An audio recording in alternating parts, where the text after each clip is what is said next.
Hi, everyone. For this episode, it's going to be a little different. I'm actually bringing an interview of me into this podcast. So this is an interview from 2000. I wanted to share it because it's going to give a little insight for those who, I guess, want it in terms of the Tapecon. First we're going to talk about the kind of the ecosystem of where Tapecon is located here in Buffalo, New York.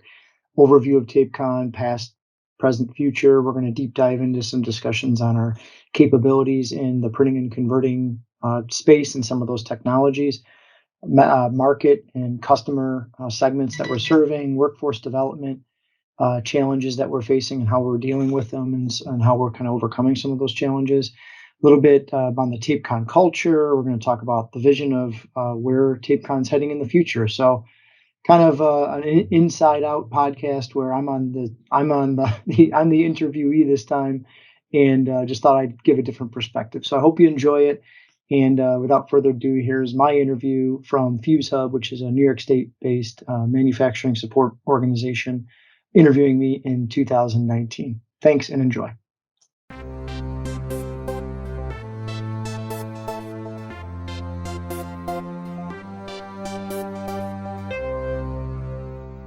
Welcome to New York State Manufacturing Now. I'm your host, Steve Melito. We're here in Western New York today with Steve Davis of Tapecon. Steve, welcome to the podcast. Thank you. Thanks for having me. I think this is the first time we've been in Western New York to do one of these, and I was wondering if you could give us an idea of the ecosystem out here for manufacturers. You do a lot in the medical device industry. Is this a growth segment for you? For us, it is, for sure. And I'd say in Western New York in general, there's a pretty strong ecosystem. We've got, and a lot of really growth in terms of people getting more engaged. And I think things like workforce development challenges and whatnot are kind of getting people maybe outside of the office a little bit more than inside to kind of go and try to find solutions to address any constraints to growth and things like that. There's a good cluster network of various manufacturers and trade associations that are pretty active here. So overall, long history and culture of manufacturing in the region. So a lot to kind of build on. And of course, we're really here to talk about Tapecon. So if you would, can you give us an overview of what Tapecon is about, what you do, why you do it, what makes you tick? Geez, that's a lot. That was a lot of questions at once. I mean, it's been really fun. Last Friday, we celebrated our 100th year in business. So we had our 100-year anniversary party, and what a blast. Had all the employees and some partners together and just kind of celebrated 100 years. So we're a family-owned company. My brothers and I are the fifth generation now taking over the family business. So we've had a long history since 1919 of being born in Buffalo and manufacturing product in Buffalo. But it's been, pretty crazy evolution. We started off as a company that had a patented mechanical sign changing machine in which we would print an imagery on the sign changing machine and then sell the machine. But over time, we pivoted into being an industrial printer, and then really around the mid 40s. And then since then, it's been a constant evolution of incorporating various technologies in our manufacturing process. But to take a step back, we're a contract manufacturer, so we serve brand owners to make them more competitive in the marketplace through allowing them outsourced manufacturing solutions. And those solutions are primarily specialized printing and converting technologies on generally flexible materials, but we'll manufacture products including printed indicators for the medical device or healthcare industry, as well as different user interface solutions for like industrial equipment or electronic equipment. So we're serving the OEM market there, the original equipment manufacturer market, and custom converted solutions, so different components of performance materials that are flexible in nature, with various die cutting or slitting or cutting type of capability. And mixing and matching our printing and converting capability, we can be a one-stop shop for a brand owner for a single-use disposable product, including the custom packaging, to launch that product into the marketplace on their behalf. So do you consider yourself to be an electronic contract manufacturer, a medical device manufacturer, both, maybe something else? Is there a shorthand way that you would describe all of that? It's really tough to self-identify in a particular silo like that because we have such a broad range of capability. When you talk about electronics manufacturing, really where we are is coming from the flexible hybrid electronics space. So we're not rigid, printed circuit board. In essence, we're coming from more of the flexible printed electronics side. So we're printing functional materials like silver, carbon, coppers onto flexible substrates to make various electronic design configurations, but in a flexible format, not a rigid format. So, that's one core kind of capability. But then on the healthcare side, though, our facility is medical device compliant also. So we're producing a lot of, single-use, disposable, class 1, and in some cases class 2 medical devices, but generally, though, using that printing and converting form factor. So to be a class 1 medical device manufacturer, do you have to have certain certifications or comply with different standards?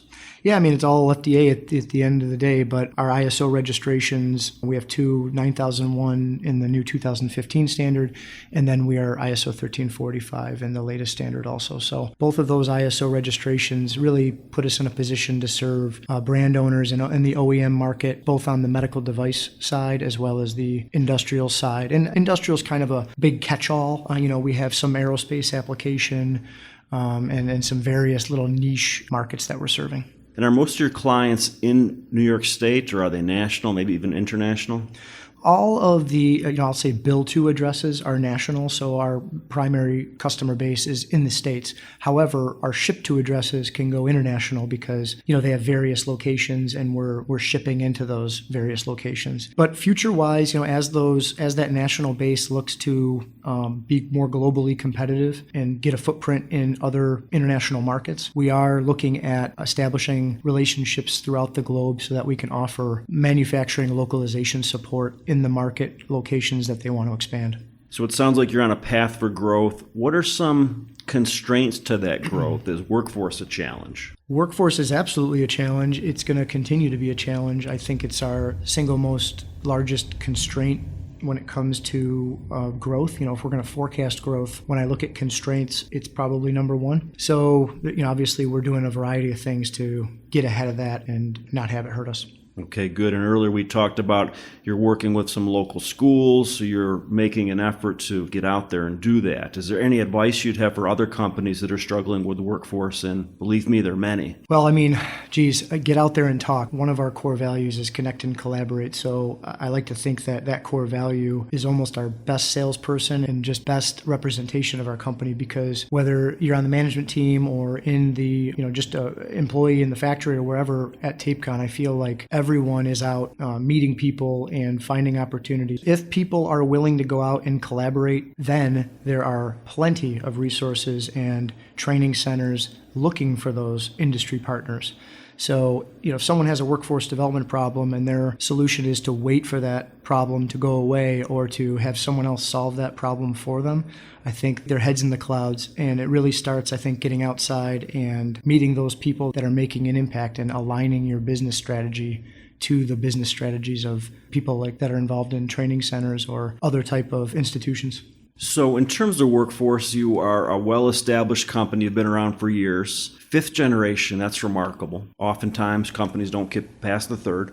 So there have been many, cultural changes over the years with the company. What's the culture like now? Tell me more. You talked about collaboration a little bit. What are some of the values? That's an exciting thing for me to talk about. I took over as president in 2015, and it's been, I would say, a rediscovery. I'd say that there's been longstanding tenets of the culture here, but I think that in 2015, we took a step back and rediscovered them, maybe a little bit more deeper. And so it involved 100% survey of one-on-one conversations with all of our employees, where we started to kind of uncover what makes us tick. And so really there's 4 key areas. One is around learning as a lifestyle, where throughout everything in our organization, there's always some type of learning component.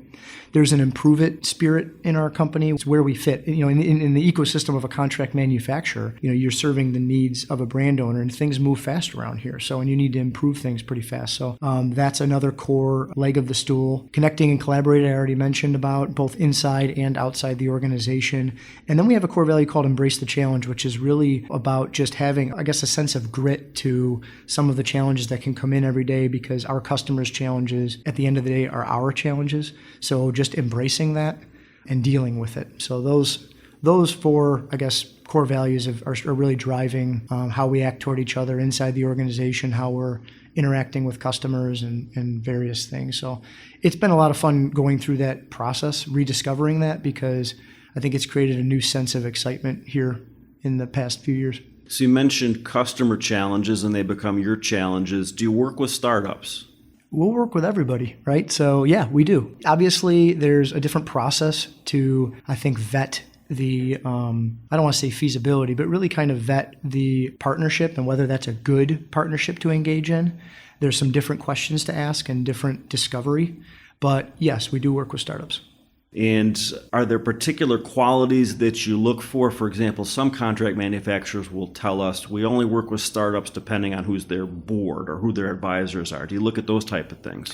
Yeah, you do. I mean, I think first and foremost, you look at the leadership. I always like to understand the background of the leadership and kind of what's driving them. And funding obviously helps, but again, you can tell a lot by the leadership and where that's going to go. And, frankly, at the startup phase, I also like to have a good understanding of what the value proposition and the customer segments that they're looking to serve, because they're early stage in, I guess, their business model canvas or whatever you want to call that. But so there's a little bit of verification and validation a little bit also in the early stage in terms of whether or not you feel their business model is going to be successful. So a lot going on at Tapecon. Where do you want to be in 5 years? We do have that written down. Okay. So a lot of it is centered around growth, but not growth for the sake of growth, because we're a family business and it's not like we're trying to raise our top line to get better valuation and sell or anything like that. It's really, we feel that we can be a more profitable company if we can raise our top line. That's what's driving growth. But the growth, where that growth is going to come from, is absolutely going to come from the healthcare space. It's absolutely going to come from, I'll say, the performance products, or using the Internet of Things and smart materials to really take brand owner designs and offer the latest in material technology and some of the manufacturing technologies to make those products more durable, lighter, easier to build. So there's some assembly solutions options for us in the future, and just a variety of product enhancement challenges that we can help the brand owner through and be a part of their success, which will in turn be our success. So I'm going to go out on a limb a little bit. Do you see yourself as sort of being, in terms of flexible hybrid circuits, like a Jabil of the Northeast or of the U.S., maybe of the world? Well, considering Jabil is a multinational global company, I think in the billions in revenue, that'd be a nice goal to aspire to. I guess without sacrificing, what we stand for and our core ideology, and I guess the family business vibe here. There's definitely aspirations to play a larger role beyond just being a manufacturer of someone's product, but to actually help our brand owner customers in their new product introduction process, all the way back to their ideation, when they are looking at their feasibility of their design, and then as they get to scale up and launch, but really not just be part of the scale up and launch portion of their new product introduction process, but actually offer up ideation and some partnership in terms of helping them get more creative and how they can be more competitive in the marketplace. And so I envision a service offering in addition to our manufacturing services to help brand owners get through that new product introduction process faster and have better products at the back end of that new product introduction process. That's excellent. So is there anything else you'd like us to know about Tapecon? This is your chance to just lay anything out there that you'd like. Oh, geez, I don't know. I mean, locally here in Larkinville, we're the oldest tenant in the entire Larkinville neighborhood. This neighborhood's been around for a long time. And of course, it used to be an old soap factory, which eventually, went out of business. But Tapecon's kind of was one of the first to move into this space when it was vacant. So we've been here since 1949.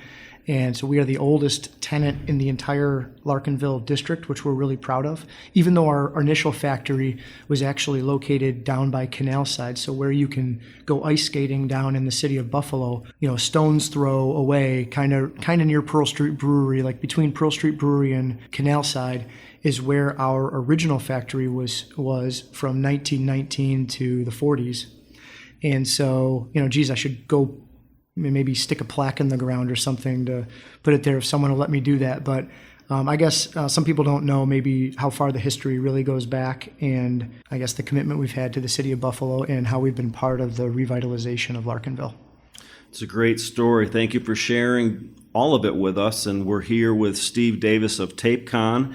And as we wrap up this podcast, I just want to remind our listeners that if you are a small to medium-sized manufacturer in New York, an inventor, an entrepreneur, FuzeHub is ready, willing, and able to help you. The best way to get started is to go to our website. It's www.fuzehub.com, and once you're there, look for the Solutions Program menu, and then you're going to look for a Contact Us form on that menu to submit a request for assistance, and then within 24 hours, you will hear back from someone on the FuzeHub team, and we'll try to figure out how New York State can help you grow and thrive. So on behalf of New York State Manufacturing Now, I'm your host, Steve Melito. Thanks for listening.